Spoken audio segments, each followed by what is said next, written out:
ध्यान से सुनना।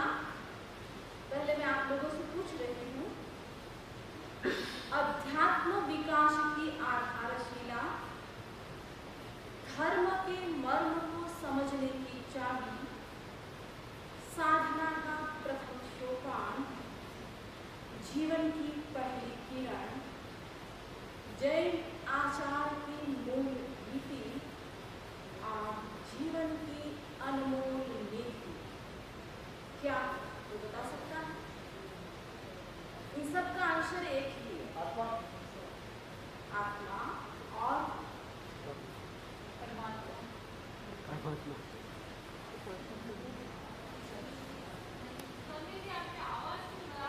वो माइक ज्यादा ठीक है। आप लोग इतना दूर क्यों बैठते हो? मुझे समझ में नहीं आ रहा है। एकदम कैसे बोलने वाला माइक ज्यादा ठीक है। जो नीचे पड़ा है ना, उससे आवाज ठीक आती है। आवाज से भी ठीक आ रही है, वॉल्यूम बढ़ा दे। इतना पीछे बैठ गए। निकल वॉल्यूम बढ़ा दो। हां? इसका वॉल्यूम आप वो देखो कौन सा वॉल्यूम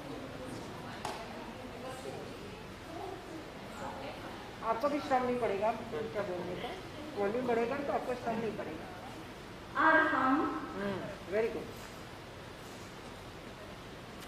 फिर से बोल रही हूँ, अध्यात्म विकास की आधारशिला, धर्म के मर्म को समझने की छानने की चाबी, साधना का प्रथम सोपान, जीवन की पहली किरण, जैन आचार की मूल नीति और जीवन की अनमोल निधि। क्या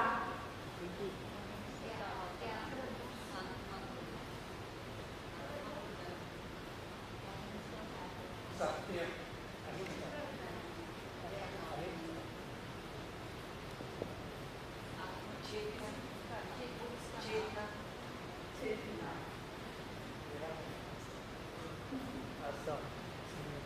सॉरी, अभी कौन बोला?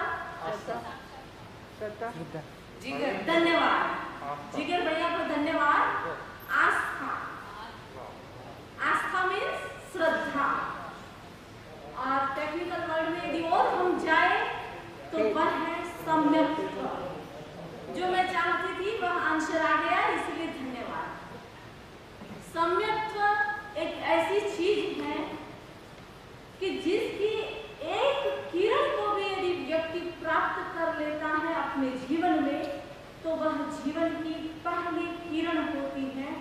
और वह पहली किरण व्यक्ति के जीवन को इतना महत्वपूर्ण प्रकाश दे जाती है कि निश्चित रूप से वह जीव सभी प्रकार के बंधनों से मुक्ति को प्राप्त करता ही करता है।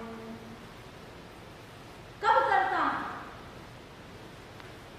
टेक्निकल वर्ड में बताया गया, अर्धपुद्गल परावर्तन के भीतर। यानी तब तक तो वह मुक्त होता ही होता। तो ये है हमारे आध्यात्मिक जीवन की पहली किरण, जिसको सबको प्राप्त करना जरूरी है। और इसीलिए ही आज यह विषय लिया गया कि वह सम्यक्त्व, सम्यक दर्शन आखिर क्या है, किसको हम सम्यक दर्शन कहें, और वह हमारी पहली किरण यदि हमें मिल गई तो हम उसको सुरक्षित भी कैसे रख सकते हैं। तो अब इसी की चर्चा हम करेंगे। जगत का व्यवहार है कि जैसा बीज होता है वैसा ही फल मिलता है, जैसा बीज वैसा ही फल। बीज कितने प्रकार के? मैं आज आप लोगों के सामने 3 प्रकार के बीज को प्रस्तुत करना चाहती हूँ। सबसे पहला बीज है अनाज का बीज। अनाज के बीज में चाहे आप किसी भी चीज को ले लें, गेहूं, बाजरी, कुछ भी ले लो, आपने जैसा बीज बोया है वैसा फल आपको मिलता है। करेला बोया है तो करेला मिलेगा। आम का पेड़ यदि आपने बोया है तो आपको फ्रूट रूप में आम मिलेगा। जैसा बीज आपका है उसी के अकॉर्डिंग, उसी के आधार पर आप फल को प्राप्त करेंगे।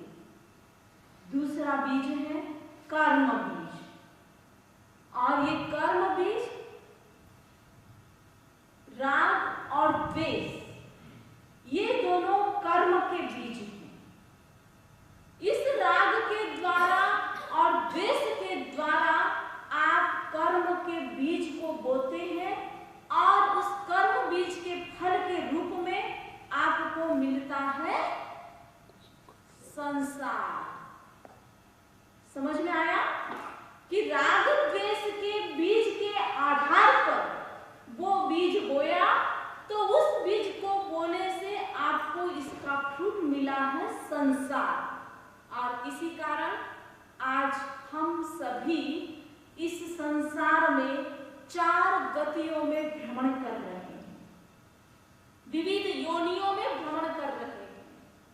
अभी सौभाग्यशाली है हम कि हमें ये मनुष्य जन्म मिला और उसमें भी वीत राग का शासन मिला, पर इस कर्म बीज के आधार पर हम आज यहाँ पर हैं। तीसरा बीज है बोधि बीज। बोधि बीज को मैं कहना चाहूंगी कि एक प्रकार का यह मुक्ति बीज है।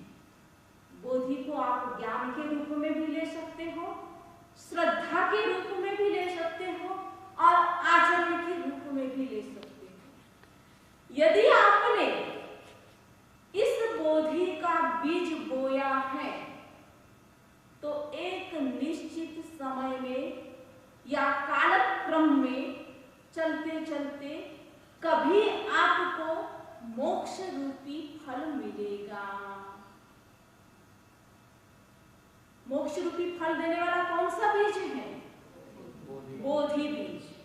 तो बोधि बीज की यदि रोपणी हमने कर दी, उसको यदि हमने बो दिया, तो कालक्रम में हमको मोक्ष रूपी फल उसका मिलेगा।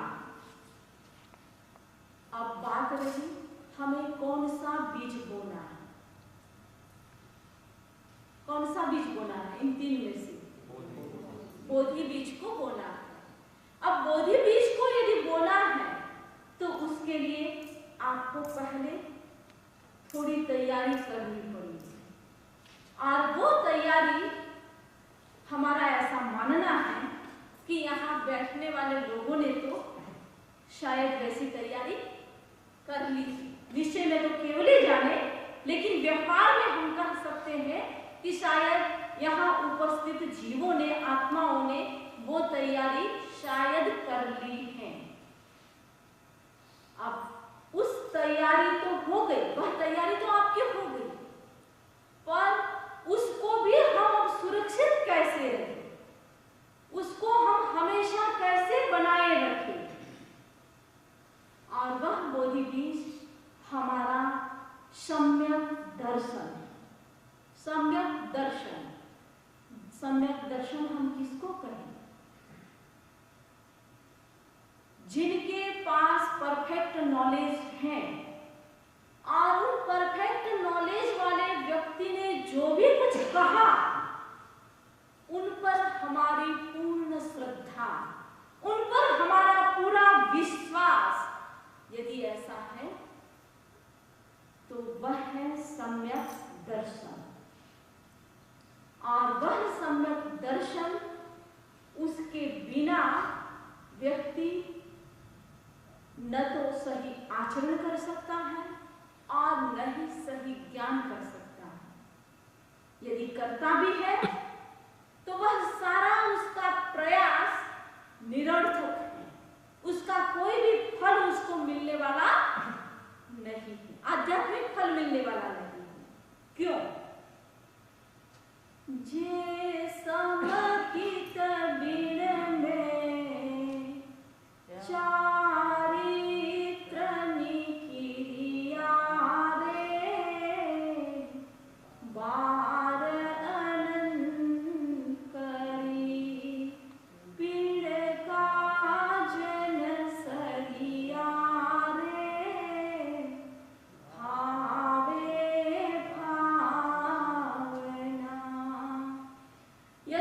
सम्यक रूपी बीज के बिना यदि आपने अनंत जन्मों तक रजोहरण ले लिया, साधुत्व को भी स्वीकार कर लिया, सब कुछ कर लिया, पर फिर भी उससे आपकी आत्मा का कोई कार्य सधने वाला नहीं है। आत्मा का कोई कल्याण उससे होने वाला नहीं है। कल्याण के लिए प्रथम पायदान जो है वह है सम्यक दर्शन। वह सम्यक्त्व 3 प्रकार का शास्त्रों में बताया गया है। उसमें सबसे पहला है कारक सम्यक्त्व। कारक सम्यक्त्व का मतलब कि व्यक्ति सम्यक आचरण करता है, समझ लिया उसने, और उसके बाद उसका आचरण भी सही होता है, उसके अनुसार होता है। दूसरा है रोचक सम्यक्त्व।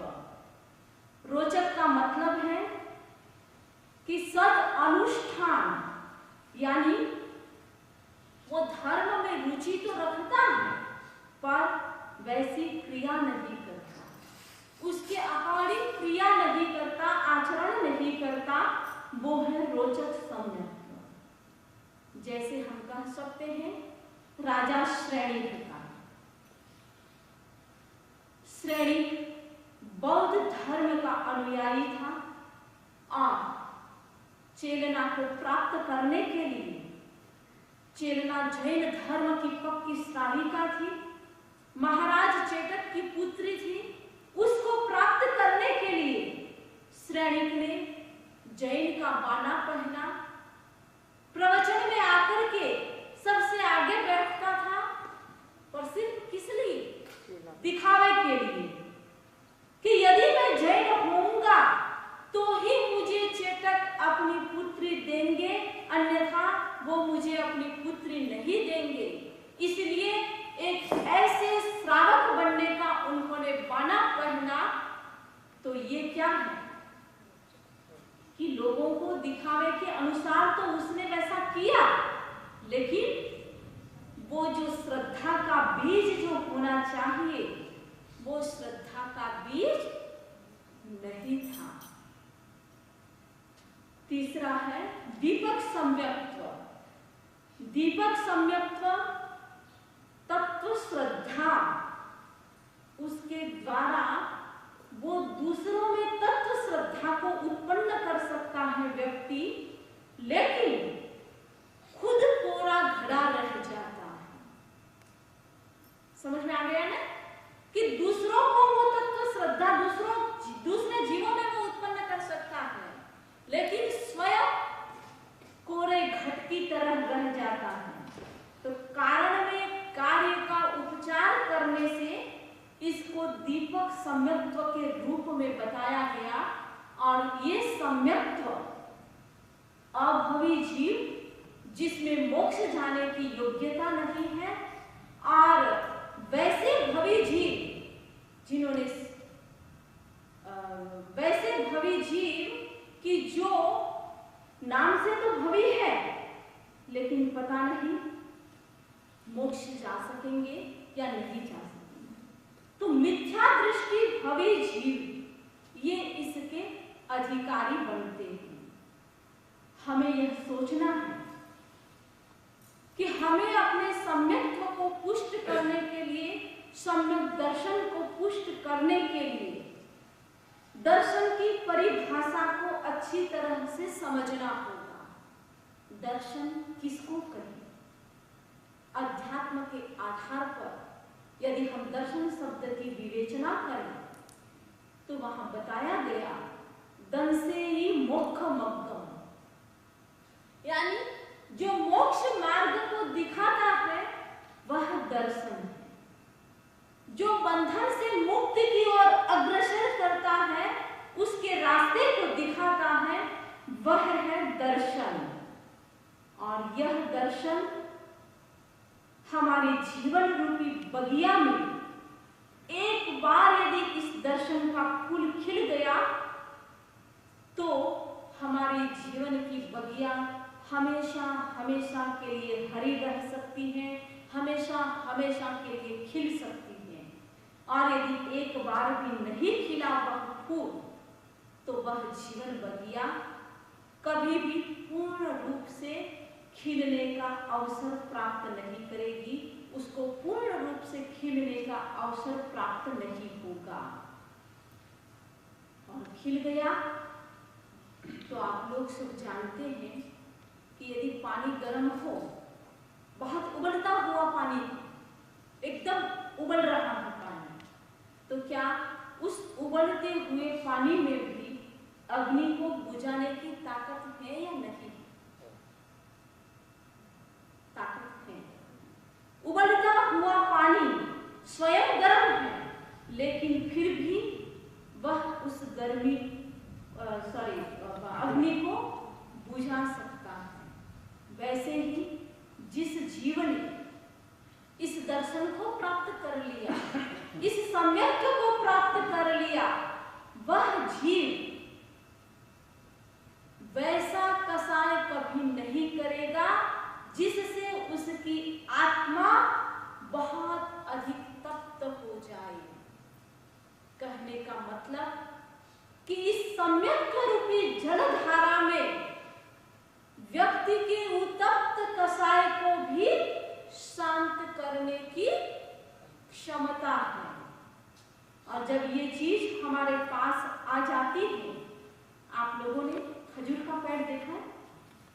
खजूर का पेड़ देखा है ना सबने?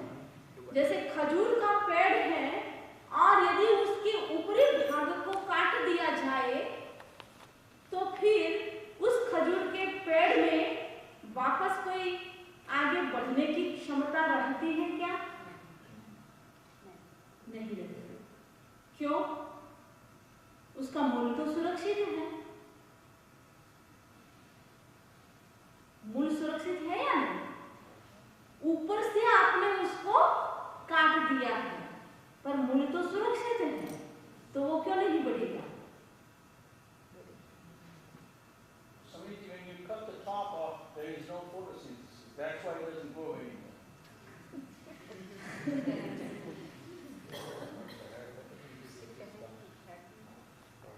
ठीक है, जब हमने टॉप को ही कट कर दिया तो फिर खजूर की यह विशेषता है कि यदि ऊपरी भाग को यदि काट लिया जाता है तो फिर उसमें वह कैपेसिटी नहीं रहती है कि वो आगे वृद्धि कर सके, विकास कर सके। ऐसी कैपेसिटी उसमें नहीं रहती।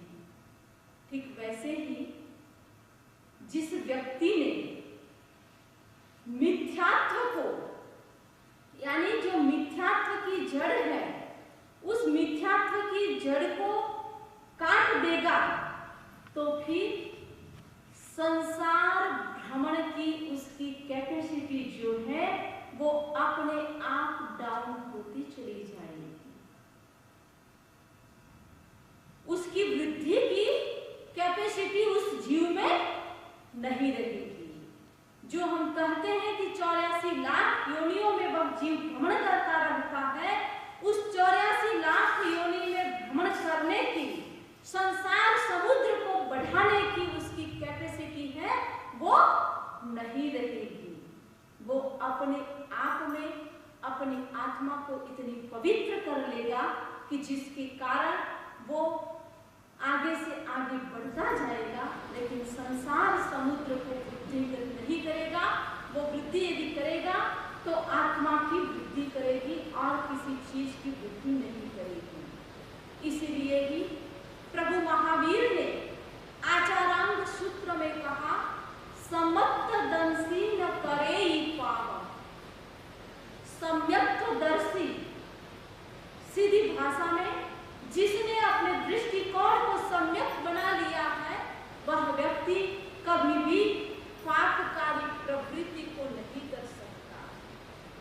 वैसी पापकारी प्रवृत्ति तो करता ही नहीं कि जिससे उसका संसार बढ़े। तो बंधुओं, मैं ये कहना चाहती हूँ कि कीचड़ में सोना और लोहा दोनों ही आपने रखा। कीचड़ है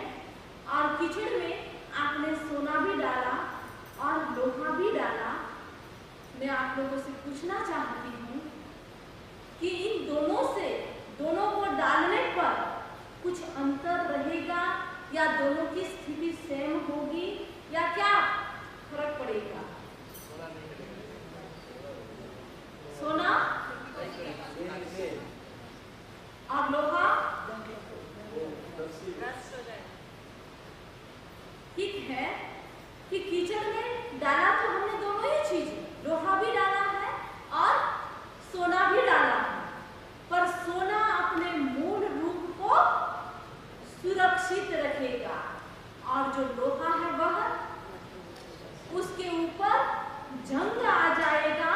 लोहे पर एक दिन जरूर जंग आ जाएगा। कीचड़ और पानी, कीचड़ क्या है? आखिर तो पानी का और मिट्टी का योग ही तो है। तो उसमें क्या होगा कि उस लोहे पर जंग आ जाएगा। वैसे ही हम ये समझे कि जो सम्यकदर्शी है वो कीचड़ में सोने की तरह है, और जिसको अभी सम्यक दृष्टिकोण प्राप्त नहीं हुआ है वो कीचड़ में लोहे की तरह है। हमें क्या बनना है? लोहे की तरह बनना है या सोने की तरह बनना है?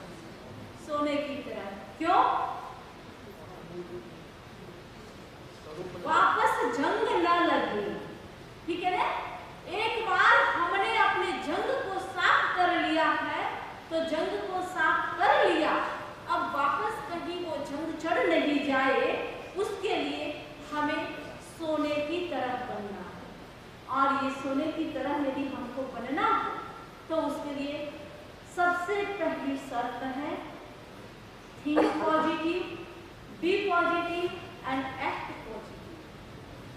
तीनों ही हमारा पॉजिटिव हो।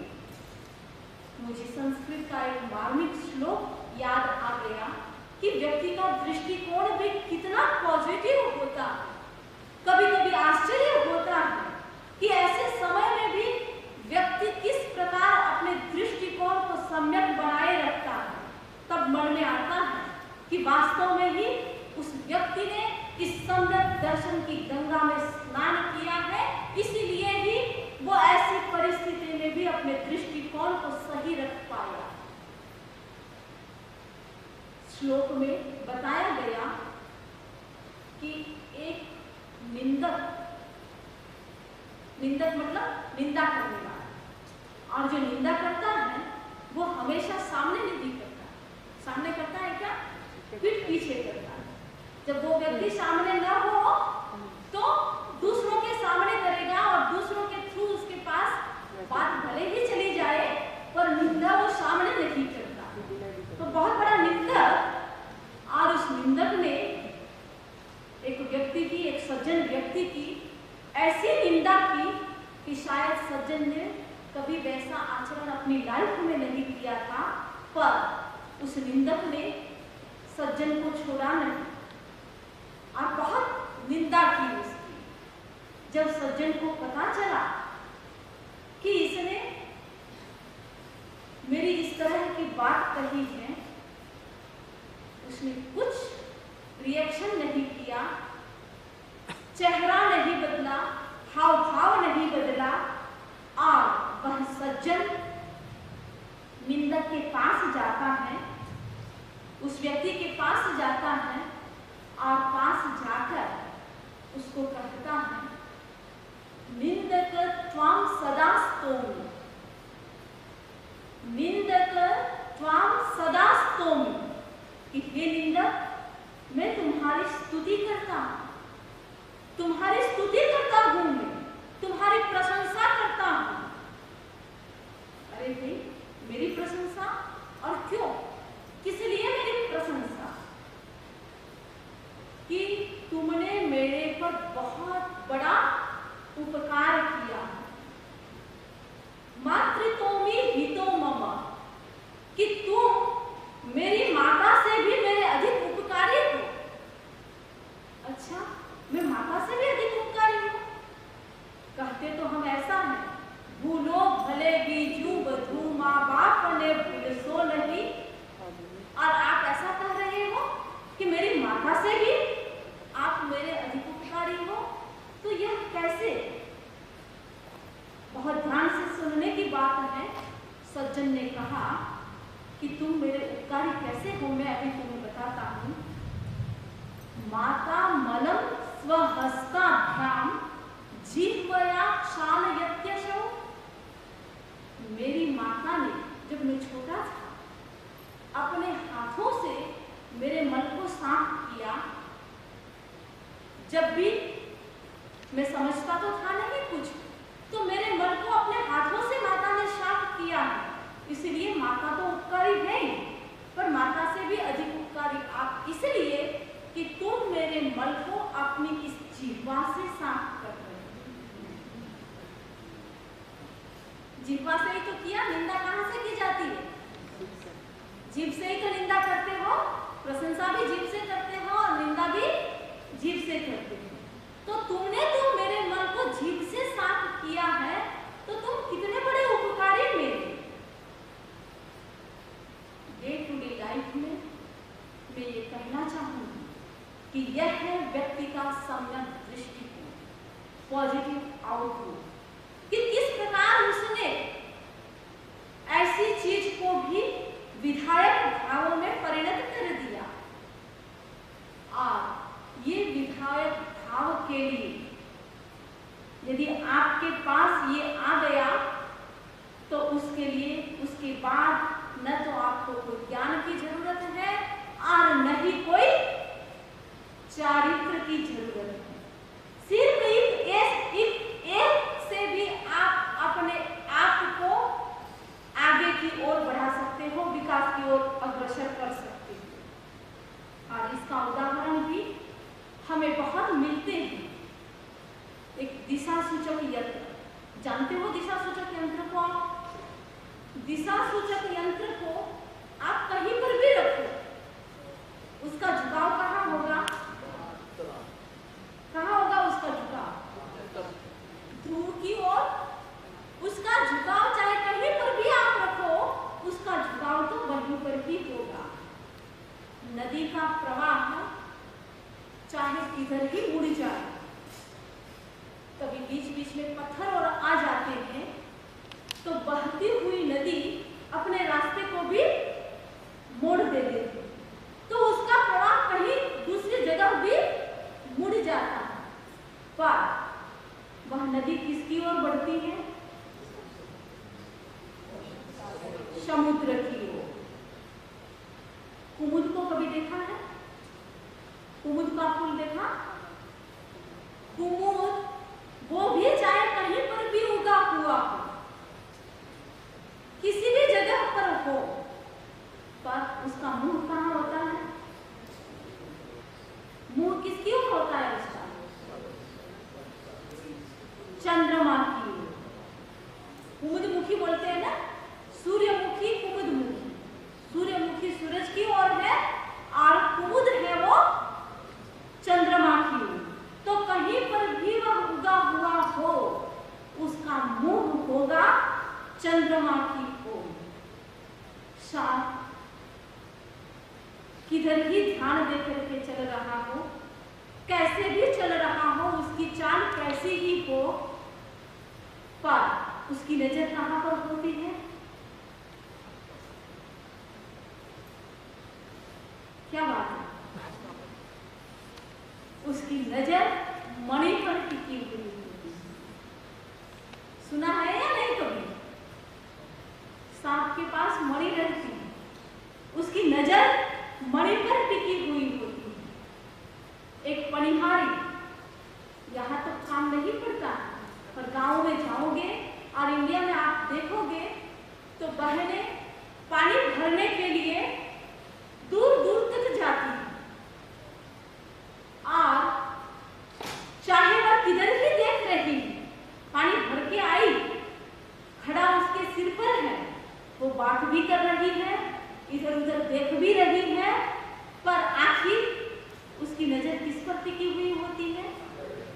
अपने घड़े पर टिकी हुई होती है। ठीक वैसे ही जो व्यक्ति सम्यक दृष्टिकोण को प्राप्त कर लेता है, जिसके पास में वह दृष्टि आ गई है, बोधि बीज आ गया है, वह व्यक्ति चाहे जहां रहे, चाहे किस देश में रहे, और चाहे जैसा उसको अपनी आजीविका कमाने के लिए चाहे गृहस्थी का धंधा भी करना पड़े, सब कुछ करे, पर उसकी दृष्टि कहां पर होती है? ऊपर की ओर, ऊर्ध्वारोहण की ओर। कहने का मतलब कि जिसको ये चीज प्राप्त हो गई है वह कभी नीचे की ओर नहीं देखेगा, वह हमेशा ऊपर की ओर ही देखेगा। ऊपर का मतलब कि मेरा विकास कैसे हो, बस विकास ही उसका लक्ष्य होगा और निरंतर वह विकास ही करता रहेगा। तो बंधुओं, हम कहना चाहते हैं आपको कि आपके पास भले ही ज्ञान का वह अखूट खजाना न हो, भले ही आप साधुत्व को स्वीकार न कर सको, पर इस सम्यक दर्शन रूपी बोधि बीज को अपने पास सुरक्षित रखना, और जिससे क्या होगा, श्रेणिक राजा का नाम आता है कि श्रेणिक के पास बहुत ज्ञान भी नहीं था और न ही वो साधु बना, लेकिन फिर भी हम श्रेणिक के गुणगान कर रहे हैं। क्यों गुणगान कर रहे हैं? निरुक्ति में कहा गया, न श्रेणियों आसितया बहुसुओ न याविपन्नति धरो न वायगो सो आगमिस्साई झिणो भविष्यई समीख पन्नहि वरतु दंसणम। यानी अध्यात्म की दिशा में पराक्रम, अध्यात्म की दिशा में जो प्रस्थान है वह सिर्फ सम्यक दर्शन से होता है। श्रेणी बहुश्रुत नहीं था, आगम का जानकार नहीं था, वाद विवाद में फंसने वाला, यानी कोई उसके सामने वादी आ गया तो उसके पास ऐसी ताकत भी नहीं थी कि वो जैन दर्शन को इतना जान रहा हो कि जिससे वादी के सामने उस वादी को हरा सके, कुछ भी नहीं था। फिर भी वह आगामी 24 में जीन होने वाला है, तीर्थंकर होने वाला है। क्यों? किस लिए? उसके पास में समीख पन्नहि वरतु दंसणम, श्रेष्ठ दर्शन उसके पास था, श्रेष्ठ श्रद्धा उसके पास थी, और उसी श्रेष्ठ श्रद्धा के आधार पर उसने तीर्थंकर नाम गोत्र कर्म का अर्जन किया। हम श्रावकों को उदाहरण भी देते हैं। यह आप लोग भी अपने आप को श्रावक कहते हो, श्रावक कहते हो ना आप सब अपने आप को। पर कभी अपने हृदय पर हाथ धर करके अपने आप को पूछना कि क्या वास्तव में मैं श्रावक हूं? वास्तव में क्या मैं श्रावक हूं?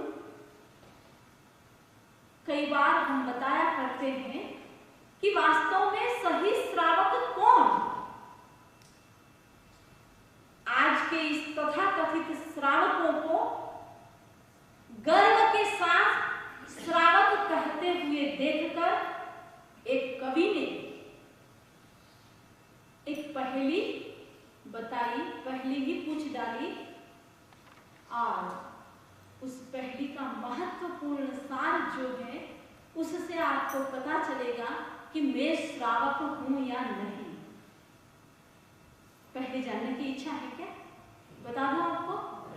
फिर आंसर के लिए भी तैयार रहना, क्योंकि जब प्रश्न सुनना है तो प्रश्न सुनने की सार्थकता तभी होगी जब आंसर के लिए भी तैयार रहेंगे। कोशिश करेंगे। धन्यवाद।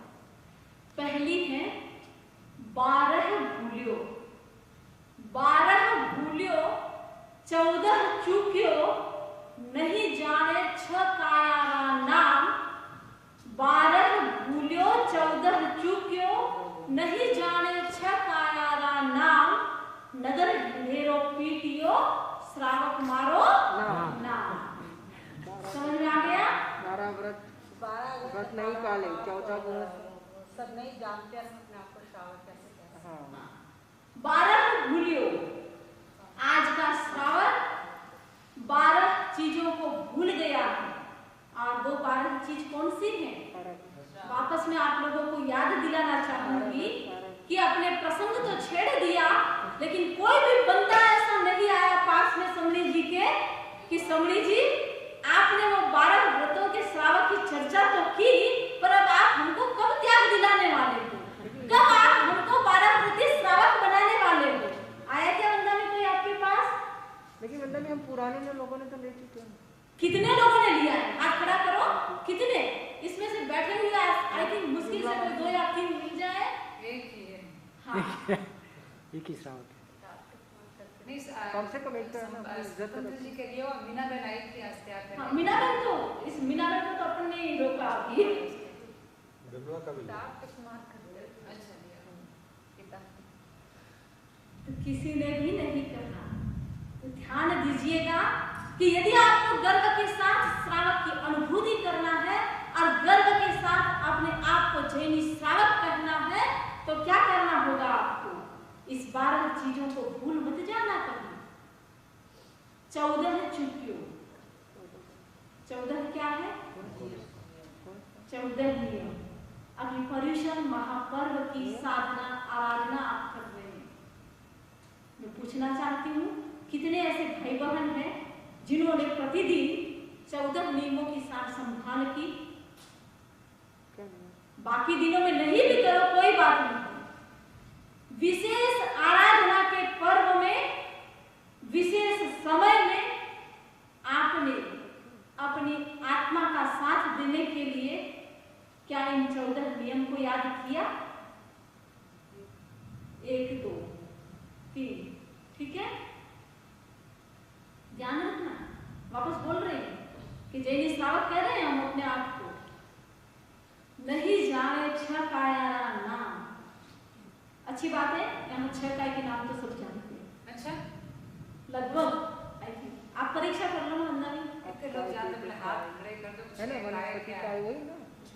अरे भाई लोगों में हाथ खड़ा करेंगे, 6 काय वनस्पति काय है ना, वही। हाँ हाँ, जो भी जानते हाँ, हैं। पहले थी एक बात, भाई लोग हाथ खड़ा करो 6 काय। नहीं, इसको अक्षय को मत पूछना। 6 काय। कोई हाथ खड़ा कर रहा है 6 काय?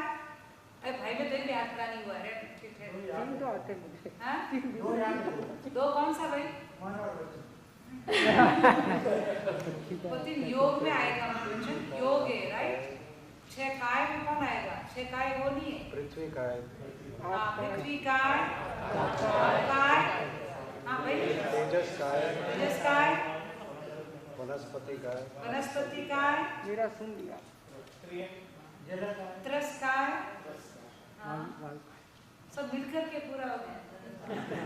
कर दिया, चलो कम से कम। नहीं तो मेरे एकदम ही हो जाता, मेरा हंसी हो जाती कि चलो कोई नहीं बोल पाया, कम से कम लास्ट तो रखी। याद एक्चुअली गुड बात है कि सबका जितना वो आपने कहा ना कि मणि पे फोकस होना चाहिए, पणियारी का उस पे होता है, वैसे यहाँ रहने वाले लोगों का जॉब से घर पे जॉब से बच्चों पे उतना फोकस है, तो कहाँ 6 काय याद रहे?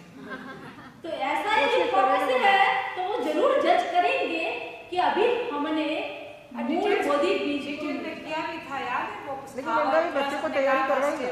मोबाइल याद है, पर उनको थोड़ा मोटिवेट करने की आवश्यकता है। याद सबको है, बहुत सब श्रावक है, अनुयायी नहीं है, सब श्रावक है, सबको पता है।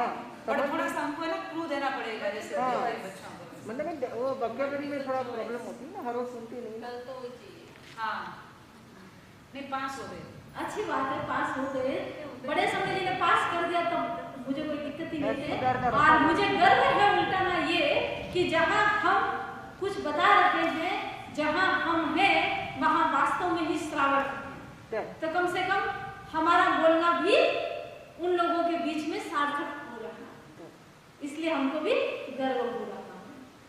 पर आज जरूर इतना आत्मनिरीक्षण करना कि यदि वास्तव में सही अर्थ में हमें श्रावक बनना है तो 12 व्रती बने बिना, उसको अपनाए बिना, 12 व्रती श्रावक बने बिना कभी श्रावक सही अर्थ में श्रावक नहीं कहलाएगा। तो बस अपनी बात को बहुत ज्यादा नहीं लंबाते हुए, नहीं कहते हुए, सिर्फ इतना ही कहना चाहती हूँ कि यदि हमारी श्रद्धा उस जिन वचन के प्रति, प्रभु महावीर के वचनों के प्रति, वीतराग वाणी के प्रति यदि है, तो वो श्रद्धा राजा श्रेणी के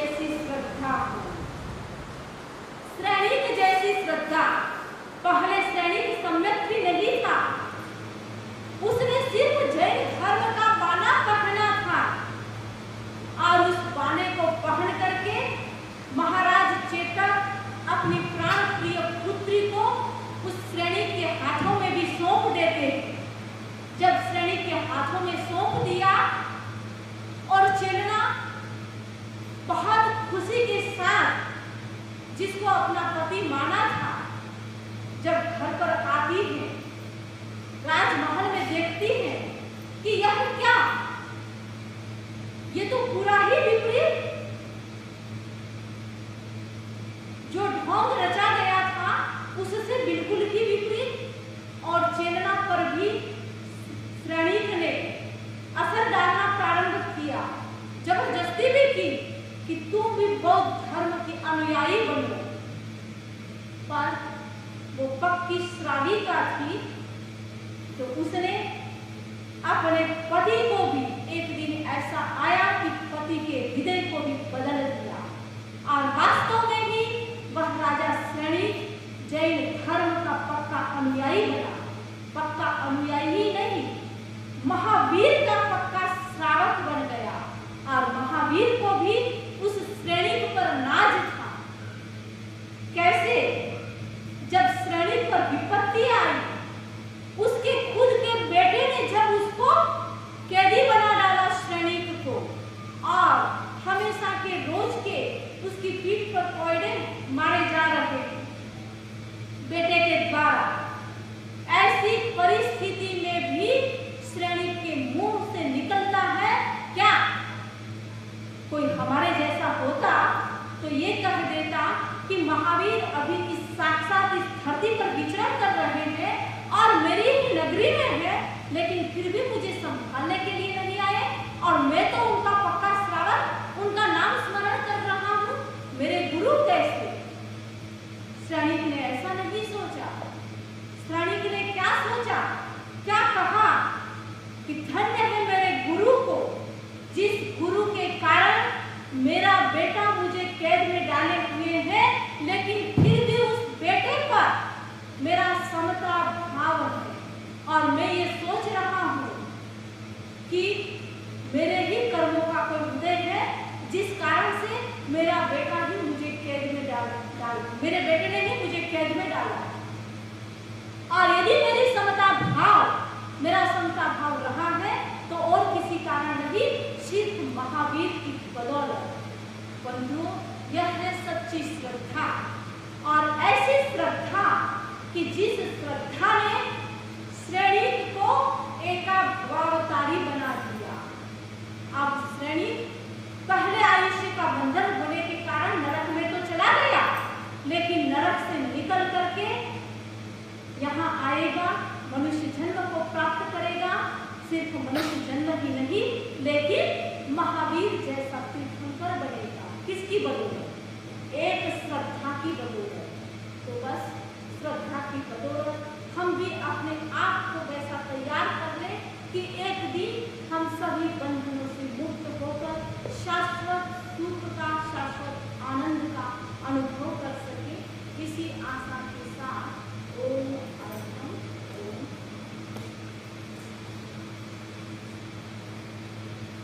लगभग 6 में 5 कम है, 5 मिनट।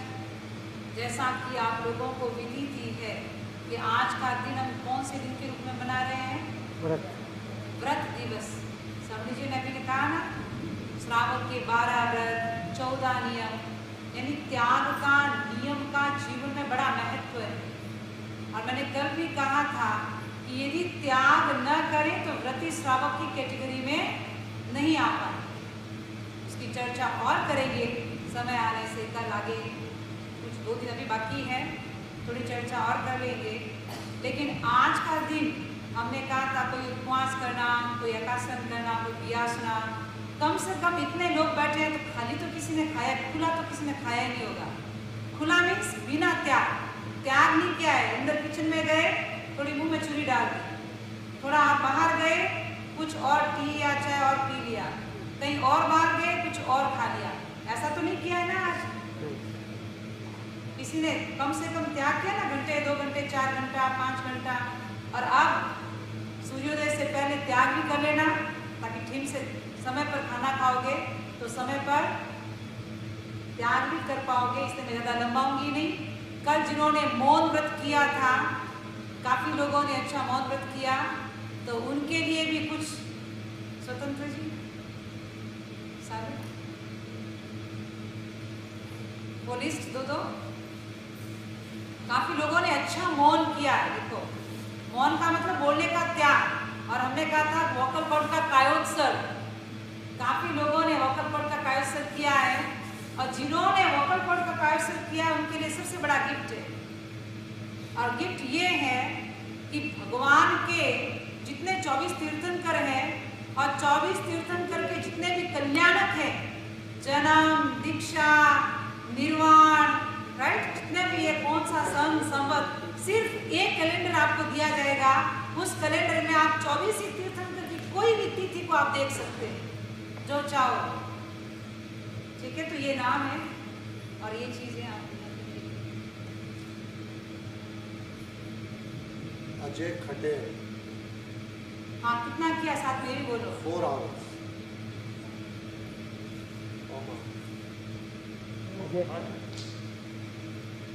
गा सकते हैं। अब समय तो नहीं है ना, लोगों तो समय है। आदरणीय समिति जी के चरणों में आज जैसे समिति ने कहा महावीर स्वामी जी का जन्मदिवस मनाया, इस उपलक्ष्य में मैं आपको एक गीत सुनाती हूँ। ओ जय बोलो, ओ जय बोलो महावीर स्वामी की जय बोलो, जय बोलो महावीर स्वामी की। घट घट के ओ घट घट के अंतर्यामी की जय बोलो, ओ जय बोलो महावीर स्वामी की। जिस जगती का उद्धार किया, जो आया शरण वो पार किया, जिस पीड़ सुनी हर प्राणी की जय बोलो। सारे क्लैपिंग करो, बिकॉज़ महावीर स्वामी का बर्थडे है, लेट्स सेलिब्रेट। जय बोलो महावीर स्वामी की जय बोलो, ओ जय बोलो महावीर स्वामी की। जो पाप मिटाने आया था, जिस भारत आने जब आया था, उस त्रिशूलानंदन ज्ञानी की जय बोलो, जय बोलो महावीर स्वामी की जय बोलो, ओ जय बोलो महावीर स्वामी की। तो लाख बार प्रणाम तुम्हें हैं वीर प्रभु भगवान तुम्हें। मुनि दर्शन ओ मुनि दर्शन मुक्ति गामी की जय बोलो, ओ जय बोलो महावीर स्वामी की जय बोलो, जय बोलो महावीर स्वामी की। Very good. मंगल पाठ एक बार सुना दे। या सुना दे। सुनिए मंगल पाठ।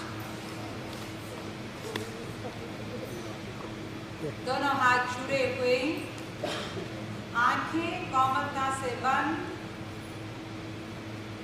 चत्तारि मंगलम, अरहंता मंगलम, सिद्धा मंगलम, साहु मंगलम, केवली पन्नतो धम्मो मंगलम। चत्तारि लोकोत्तमा, अरहंता लोकोत्तमा, सिद्धा लोकोत्तमा, साहु लोकोत्तमा, केवली पन्नतो धम्मो लोकोत्तमो। चत्तारि शरणं पवज्जामि, अरहन्ते शरणं पवज्जामि, सिद्धे शरणं पवज्जामि, साहु शरणं पवज्जामि, केवली पन्नतं धम्मं शरणं पवज्जामि। विघ्नहरण